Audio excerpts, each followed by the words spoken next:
everybody. I suspect you've got some slightly different answers than you might have had at the 85th minute of this game compared with the final game. What was the emotion like post-game there? Emotion was fantastic. It's been a long time since we felt that. The lads are enjoying it immensely. Yeah, it's they're a good side. You know, I think someone said to me before the game, one of the spectators. Actually, I think it might have been one of the Clarence staff members, that when you're down the bottom and you're really trying to play hard, sometimes things don't come off your way, and that's 100%. And I feel for Clarence because they played some really good attacking football with some of their lightning strikers up front, and they caught us on the hop, and then all of a sudden, I think they went and hired an MTT bus and parked it for a while there, and that's credit. That's a credit to the way they performed, and it took us a long time to break down, but it is a 90-minute game, 95-minute game. I'll give full credit to my lads because, and I've just addressed them in there, that they've really stuck to the tasks and pushed it right through to that barrier. But Clarence, what you read in the papers and what you read on blogs and things like that, they come and turn it on to us every single week. And sometimes I think it's easier playing a Zebras or a South Hobart than what it is a Clarence. Do you think that's maybe they look at another team down the bottom and this is a big chance for points? I guess you do the same with them. This is a game we really need to be winning. Yeah, I think that what our problem is when we play Clarence is we don't give them enough respect. And that's what I addressed at the start there is you play a South Hobart or a Zebras or a Devonport or whatever the case may be, and you say, okay, this is going to be tough. You take it for granted.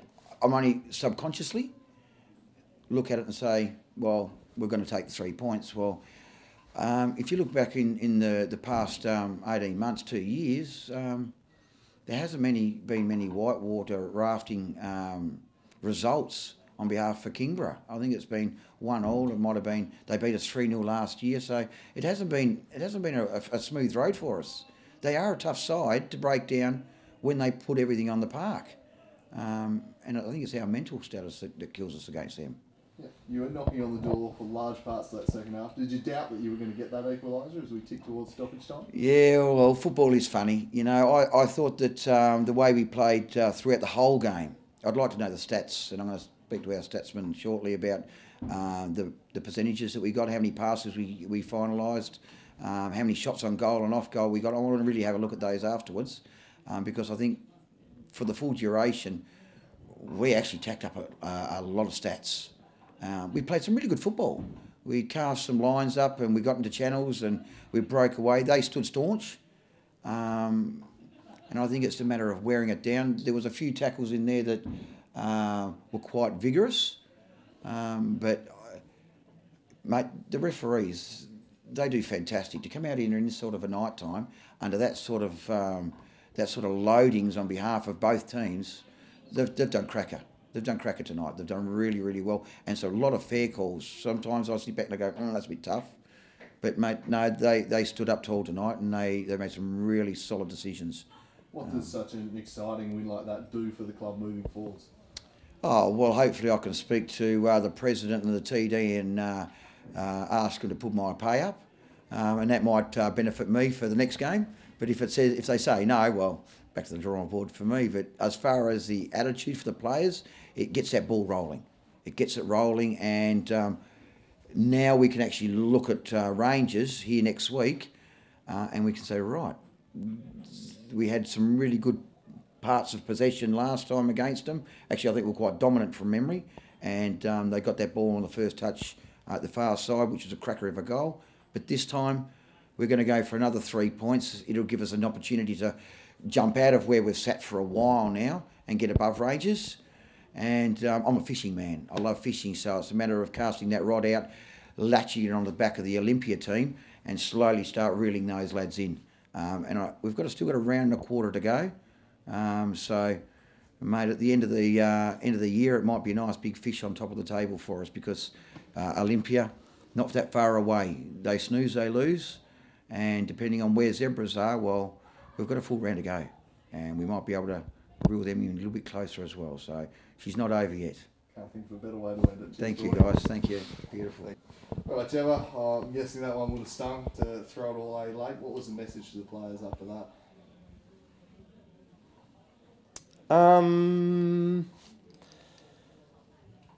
There's several things. Obviously,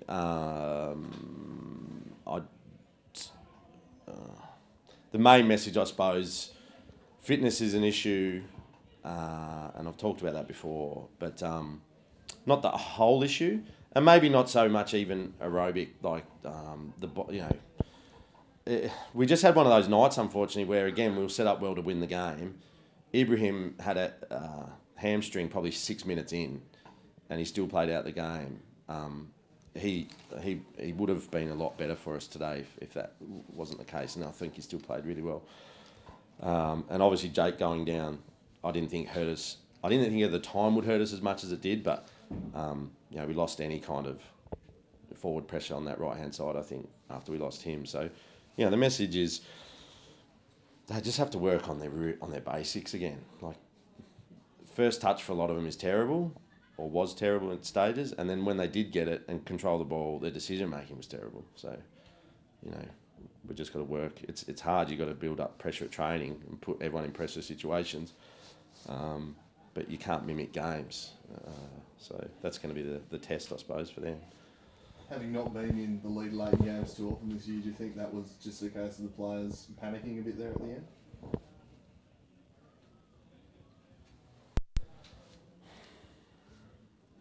I don't know if panic's the right word. Brains.